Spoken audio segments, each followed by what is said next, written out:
गव्हाचे पीठ आणि गुळाची पेपरसारखी पातळ, हलकी फुलकी आणि खुसखुशीत कडाकणी कशी बनवायची ते पाहूयात. कडाकणी जितकी पातळ असेल तितकीच ती खुसखुशीत बनते. कडाकणी अगदी पातळ लाटून घेण्यासाठी ही पद्धत अतिशय सोपी आहे. या पद्धतीने कमी वेळेमध्ये भरपूर कडाकण्या बनवून तयार होतील. चला तर मग रेसिपी पाहूया. तर त्यासाठी मिक्सरच्या भांड्यामध्ये पाव कप रवा घेतलेला आहे. या ठिकाणी पाव वाटी बारीक रवा घेऊ शकता. उपम्याचाच रवा इथे मी वापरलेला आहे, त्यामुळे मिक्सरला 1 ते 2 वेळा फिरवून घेतला. एका भांड्यामध्ये वाटून घेतलेला रवा काढून घेतला. यामध्ये पाव वाटी पाणी घालायचं. हा रवा पाण्यामध्ये 10 ते 15 मिनिटे भिजत ठेवायचे. दुसऱ्या भांड्यामध्ये 1 कप बारीक चिरून घेतलेला गूळ घेतलेला आहे. यामध्ये गूळ व्यवस्थित बुडेल इतपतच पाणी घ्यायचं. गूळ किसून किंवा बारीक चिरून घ्यायचा, म्हणजे पाण्यामध्ये पटकन विरघळला जातो. थोडा वेळ गूळ पाण्यामध्ये असाच ठेवून द्यायचा, म्हणजे विरघळला जातो. किंवा गॅसवर सुद्धा मंद आचेवरच पाण्यामध्ये गूळ विरघळवून घेऊ शकता. आता इथे मी 2 कप गव्हाचं पीठ घेतलेलं आहे. यामध्ये 2 चमचे बेसन घेतलेलं आहे. गव्हाचं पीठ आणि बेसन आपल्याला चाळूनच वापरायचंय.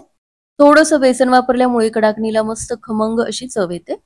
आता यामध्ये चवीपुरतं म्हणजे अगदी चिमूटभर मीठ घेतलं. अर्धा छोटा चमचा वेलचीची पूड घेतलेली आहे. हे सगळं चांगलं मिक्स करून घेतलं. आता कडाकणी मस्त खुसखुशीत होण्यासाठी तुपाचं मोहन वापरायचं. तर त्यासाठी इथे मी पाव कपला थोडंसं कमी आळलेलं तूप घेतलेलं आहे. तूप चांगलं कडकडीत गरम करून घ्यायचं आणि हे पिठावरती काढून घ्यायचं. चमच्याच्या साह्याने पिठामध्ये चांगलं मिक्स करून घ्यायचं. थोडंसं थंड झाल्यानंतर तळ हातानेच चांगलं चोळून घ्यायचं. सगळ्या पिठाला तूप व्यवस्थित लागलं गेलं पाहिजे. या वेळेमध्ये गूळ सुद्धा पाण्यामध्ये व्यवस्थित विरघळलेला आहे आणि 10 ते 15 मिनिटानंतर रवा सुद्धा पाण्यामध्ये चांगला भिजलेला आहे. रव्याने पाणी सगळं शोषून घेतलेलं आहे आणि छान फुललेला सुद्धा आहे. ही रव्याची पेस्ट या पिठामध्ये काढून घेतली. या पेस्टमध्येच हे पीठ आपल्याला सुरुवातीला मळून घ्यायचंय आणि त्यानंतर थोडं थोडं गुळाचं पाणी यामध्ये घालून घट्टसरच भिजवून घ्यायचं. रव्याची पेस्ट यामध्ये घालायच्या अगोदरच तुपाचं मोहन पिठामध्ये चांगलं मिक्स करून घ्यायचं. पेस्ट घातल्यानंतर मोहन वापरलं तर यामध्ये असलेल्या ओलाव्यामुळे मोहनाचा जास्त फायदा होत नाही.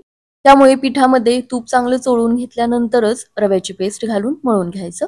गुळाचं पाणी यामध्ये आपल्याला गाळूनच घ्यायचंय, म्हणजे गुळाचे काही छोटे छोटे तुकडे राहिले असतील तर ते सुद्धा बाजूला होतील आणि त्यामुळे कडाकणी लाटताना सुद्धा फाटणार नाही. घट्ट सरस हे मी भिजवून घेतलेलं आहे. फक्त 5 मिनिटे हे असंच ठेवून द्यायचं. 5 मिनिटानंतर याचे असे मोठे मोठे गोळे करून घ्यायचे. चपातीसाठी कणकेचा जितका गोळा घेतो त्यापेक्षा थोडासा जास्त घ्यायचा. आता हे आपल्याला पीठ किंवा तेल न वापरता एक मोठी चपाती लाटून घ्यायची. कणिक घट्टसर असल्यामुळे लाटायला खूप सोपं पडतं. तेल किंवा तूप लावायची गरज लागत नाही. त्यामुळेच ही कणिक आपल्याला घट्टसरच भिजवून घ्यायचे. तर हे पहा, साधारण इतकी मोठी चपाती लाटून घेतलेली आहे. आता वाटी किंवा डब्याच्या झाकणाच्या साह्याने याच्या पुऱ्या पाडून घ्यायच्या. कडाकणी लाटताना हवं तर एक एक छोटा गोळा घेऊन लाटून घेऊ शकता. पण ही जी पद्धत आहे यामुळे कमी वेळेमध्ये आणि घरी एकटीला जरी कडाकण्या बनवायच्या असतील तरी सुद्धा झटपट बनतील. तर या छोट्या पुऱ्या काढून एका प्लेटमध्ये ठेवून दिल्या.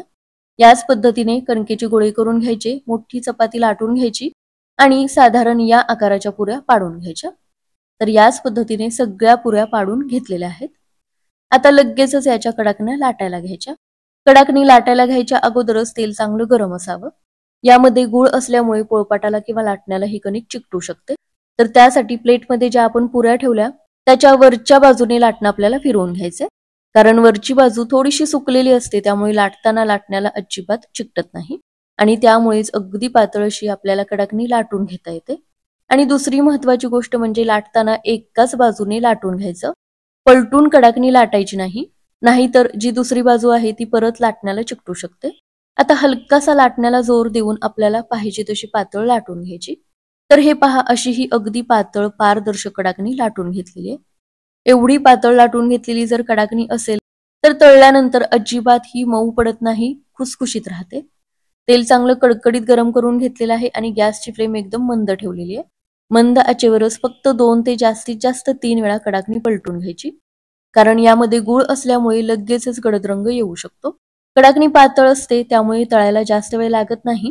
साधारण अशा रंगावरती कडाकणी काढून घ्यायची. तर हे पहा, पुरीची ही जी प्लेटमध्ये ठेवलेली साईड आहे ती चिकट आहे आणि जी वरची बाजू आहे ना ती थोडीशी सुकलेली आहे. तर हे पहा, प्लेटमध्ये ठेवलेली जी पुरीची बाजू आहे ना त्याच्यावरून लाटणं फिरवून घेतलं आणि तुम्ही पाहू शकता लाटण्यालाही लगेचच चिकटते आणि त्यामुळे मग लाटायला खूप अवघड पडतं. त्यामुळे पुरीची जी थोडीशी सुकलेली बाजू आहे ना त्याच्यावरूनच लाटून घ्यायचं. म्हणजे कितीही पातळ लाटून घेतलं तरी सुद्धा लाटण्याला चिकटून राहत नाही आणि त्यामुळेच अगदी पटापट कडाकण्या लाटून होतात. आणि मागे सांगितल्याप्रमाणे दुसरी महत्वाची गोष्ट म्हणजे अलटून पलटून लाटायचं नाही. तर ही एवढी काळजी घेतली ना, कडाकणी अगदी पातळ लाटून घेता येते आणि शेवटची कडाकणी लाटेपर्यंत लाटण्याला अजिबात चिकटत नाही. तर पुरी आणि कडाकणीचा आकार तुम्ही पाहू शकता. या पुरीची इतकी पातळ ही कडाकणी आपल्याला लाटून घ्यायची, जी अगदी पारदर्शक दिसायला हवी. म्हणजे प्रत्येक कडाकणी अगदी खुसखुशीत बनते आणि थंड झाल्यानंतर सुद्धा मऊ पडत नाहीत. तर याच पद्धतीने एक एक कडाकणी लाटून घेतली आणि तळून घेतली. लाटल्यानंतर लगेचच तेलामध्ये सोडायची. कडाकण्या तळून झालेल्या आहेत आणि पूर्णपणे थंड झालेल्या आहेत. तुम्ही पाहू शकता मस्त यावरती फोड सुद्धा आलेले आहेत, रंग सुद्धा छान आलेला आहे. आणि हे पहा अगदी पारदर्शक, नाजूक, हलकी फुलकी कडाकणी बनून तयार झालेली आहे. गव्हाचं पीठ आणि गुळाची असून सुद्धा तोंडात टाकताच जिभेवर विरघळते. यामध्ये रव्याची पेस्ट वापरणं का महत्वाचं आहे? थोडासा रवा वापरल्यामुळे कणकेला दाटसरपणा येतो आणि त्यामुळे लाटताना कडाकणी आकसत नाही आणि म्हणूनच अगदी पातळ लाटून घेता येते.